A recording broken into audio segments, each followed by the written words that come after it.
there, STEM enthusiasts!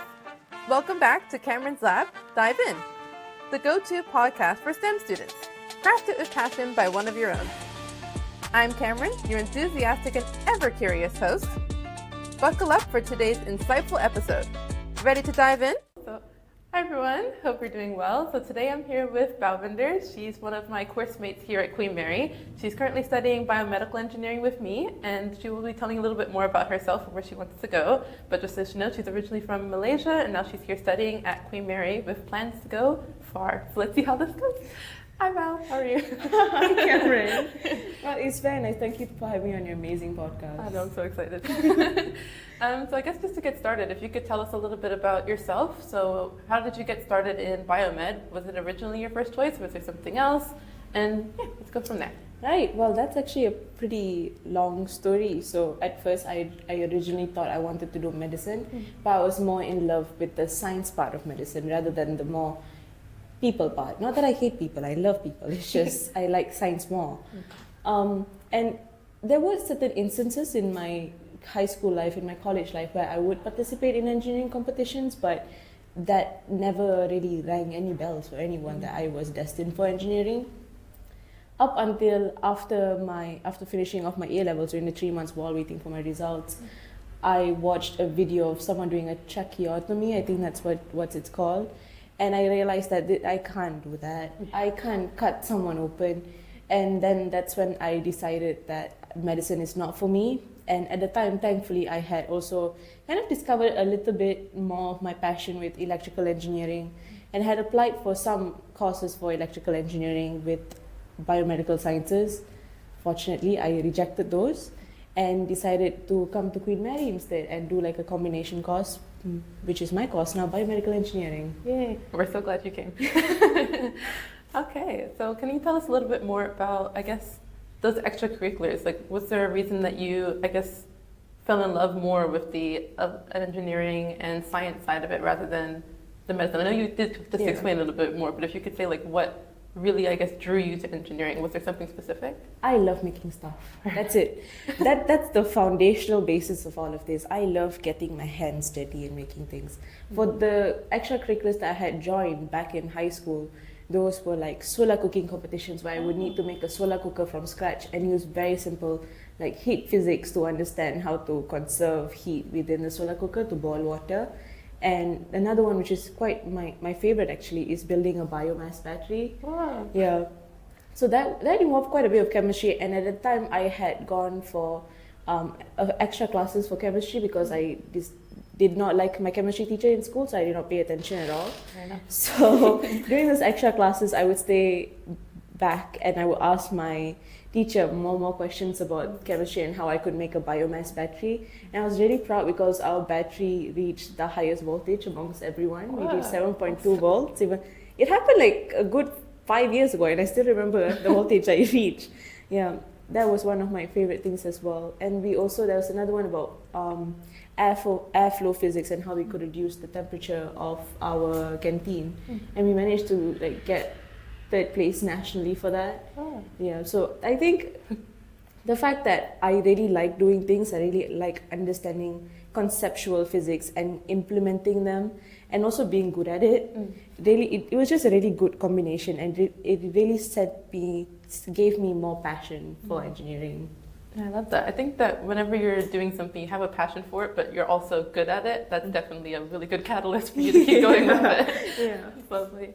Okay, so for those who don't know, I first heard about Val when I met her with Hyperlink. So I just heard that there was this amazing person in our year group who started the society for Hyperlink, and I just was like, whoa, that's amazing.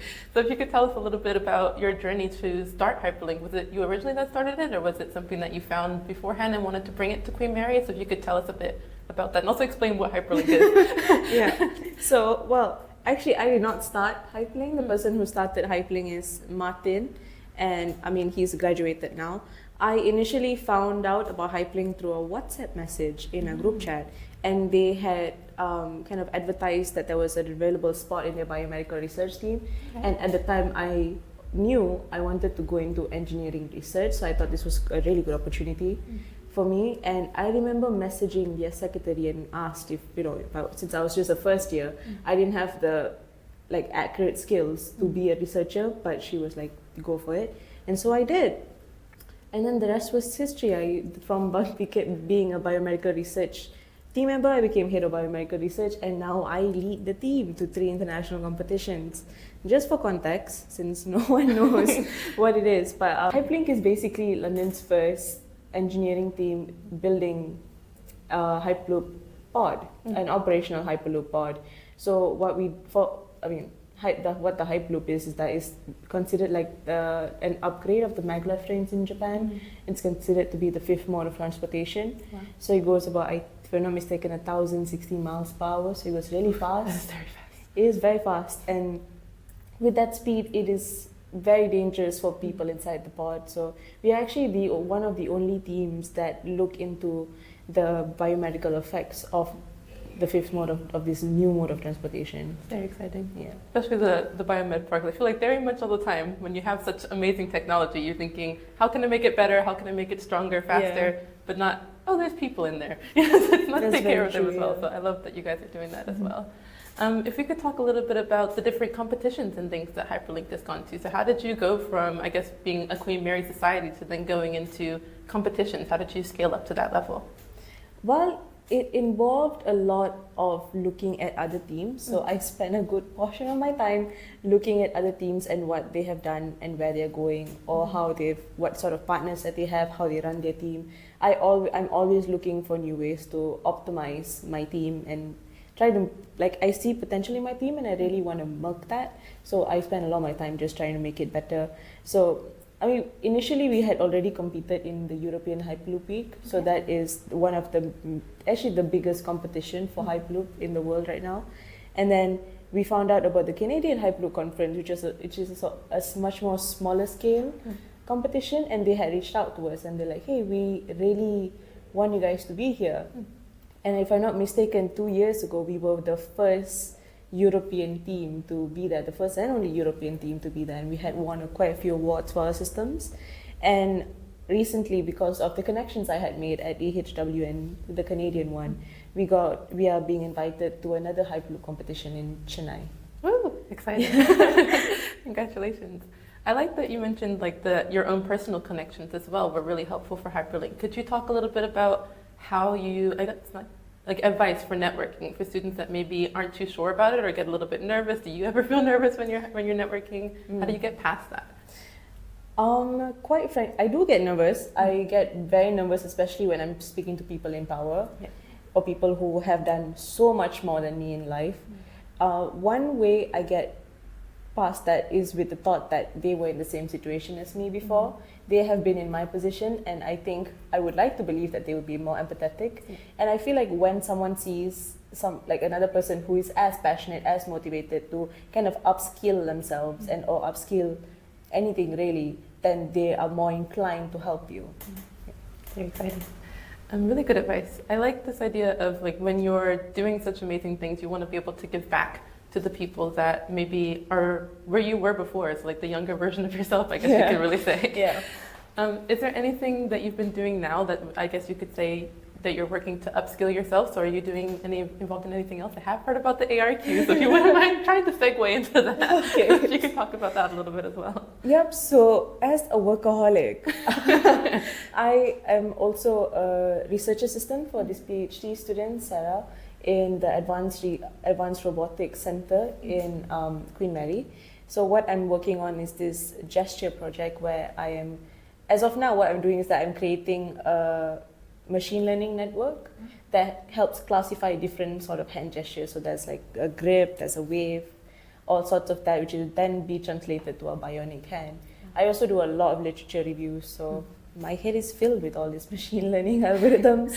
Yeah, and aside from that, I'm also working on a personal project, which is building an ECG sensor to kind of check if someone's going to get a heart attack or not.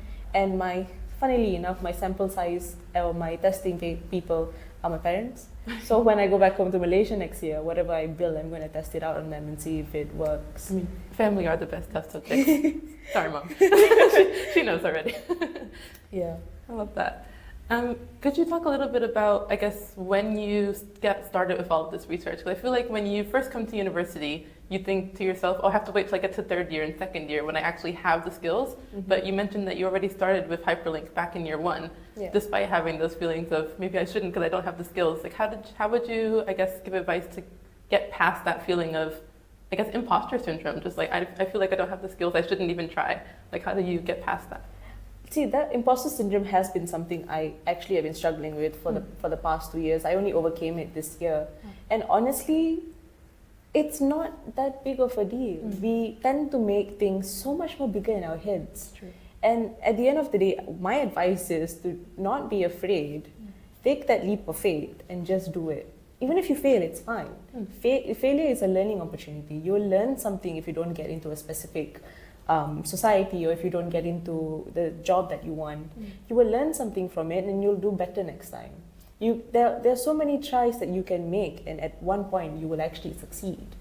And that's just something that just resided in my head. And once you get to that point of success, you know you deserve it. That's true. And that's when your imposter syndrome kind of fades away. I love that. It's really great advice. I'm going to quote that later. It's going to be really good. Yeah, just do it. Just Sponsored by Nike. One day. What else was I going to ask you today? I wanted to talk a little bit more, I guess, about kind of a get to know you. So where do you where do you see yourself going from here? Because you're, President of Hyperlink, research assistant, biomedical engineer to be. Where else do you see yourself going from here? So where do I see myself after this? Well, I love research, always have, or always will, especially within the field of bioelectronics and biosensors. So I will hopefully be pursuing a PhD after this. Where I'll be pursuing it, that I don't know, but I'm sure at whichever institute I pursue it, I will be happy. Yay. It's great. Just to kind of finish out, if you wouldn't mind, I guess, giving advice to your younger self. So if like little Balvinder was thinking, how would I go from, this love of medicine, whatever A-levels and things you might be taking, how do I get to where Balvinder is now? So how do I get there? So I guess, if you could write that path for your younger self, what would you say? Don't be afraid, because at a lot of times I have been told that my dreams are a bit too big and they're going to fail. Just because other people have failed doesn't mean you're going to fail. That's such a facade. That's the one advice I'd give myself. Don't be afraid, don't be scared of people. Reach out to people who are in power because they're very inclined to help you, and just do it. Just make that leap of faith. Go, aim for the stars. Even if you don't reach them, you'll land on the moon or the meteorite or some space chunk, you'll be fine. As long as you're ambitious and you're aspirational and you're motivated, you will be fine. Love that. It's really good. I think this is a really good spot to end it here, because that was just perfect. It's a really good advice. So I'll end it here, but thank you so much for your time. And everyone else, I hope that you really enjoyed listening to Balvinder as much as I have. And of course, I guess if you have any questions for her, do let me know and I'll try to pass them along. She's a very busy person, so we'll have to try to get in her schedule as we can. But thank you for joining me. Thank you for having me, Cameron. Yay. Hi again, awesome listener. That wraps up another deep dive of Cameron's Lab Dive In. Before you dive back into your day, see what I did there? Take a second to hit that subscribe button so you never miss an episode. Want a behind the scenes look? Bonus content? Or just some good old STEM fun? Follow me on my socials, Instagram, TikTok, and YouTube at Cameron's Lab. And remember, every episode is a new adventure, and we've got some thrilling dives lined up for you. Don't miss out! Until next time, stay curious and keep exploring.